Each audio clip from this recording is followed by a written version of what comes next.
kung tayo iboboto, dapat ang tignan natin na yung kanilang edukasyon, hindi yung kanilang mga nagawa ngayong eleksyon. Kasi yung mga nagawa nila ngayong eleksyon is pwedeng temporary lang yan. Ginawa lang nila yan para lang mapabango yung pangalan nila or para lang malaman ng mga tao yung pangalan nila at iboto sila. While yung education naman, doon natin malalaman na they have the qualification para patakbuhin yung ating bansa. At the same time, hindi lang dapat sa edukasyon tayo tumitingin. Dapat tumitingin din tayo sa mga kanilang plataforma. Kung naayon ba sa mga gusto nila yung mga gusto natin. For example, divorce law. Kung pabor ba sila sa divorce law or hindi. Kung sa same-sex marriage, kung pabor ba sila sa same-sex marriage or hindi. Dapat kung saan yung mga bagay na may interest tayo, dapat doon din yung ating mga iboboto. So, pag boboto tayo, tatandaan lang natin na dapat yung una, yung boboto natin is yung taong may edukasyon. Kasi nga, sa bansang Pilipinas, hindi nila tinatanggap yung mga tao na walang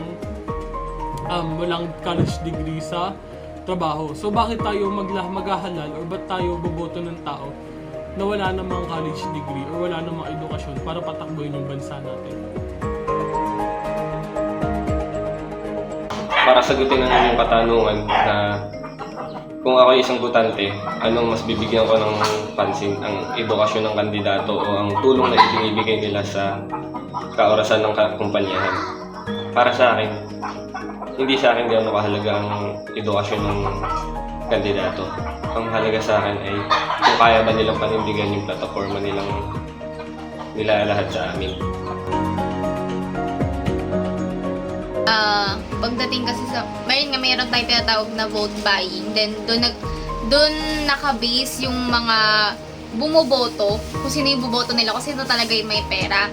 Then kapag, ang epekto nun sa pamamayan natin is, mas nadadagdagan yung corrupt.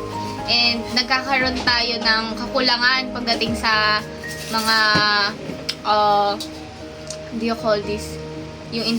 Nagkakaroon tayo ng mataas na inflation, mataas na mga bilihin na hindi masyadong naaabot ng mga nagtatrabaho o yung mga, kung tawagin natin yung mga mahihirap na wala talagang kakayahan masyado.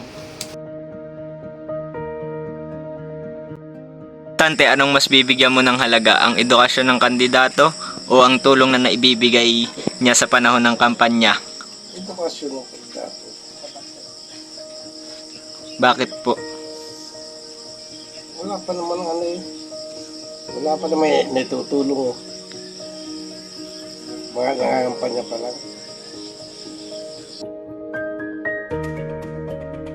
Ikaw ay botante, ano ang mas bibigyan mo ng halaga? Ang edukasyon ng kandidato o ang tulong na maibibigay niya sa panahon ng kampanya at bakit? Para sa akin, edukasyon. Kasi sa panahon ngayon, marami ang mga mahirap na ang pamumuhay.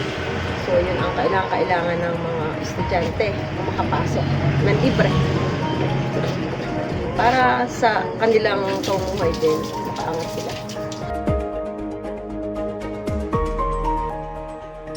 Sa tingin mo po, mahalaga ba na may natapos na mataas na edukasyon ng isang kandidato bago siya mahalal sa posisyon? Bakit oo, bakit hindi? Tama naman, pag matalino ka, may kinapusan ka talaga. Oo. Bakit oo?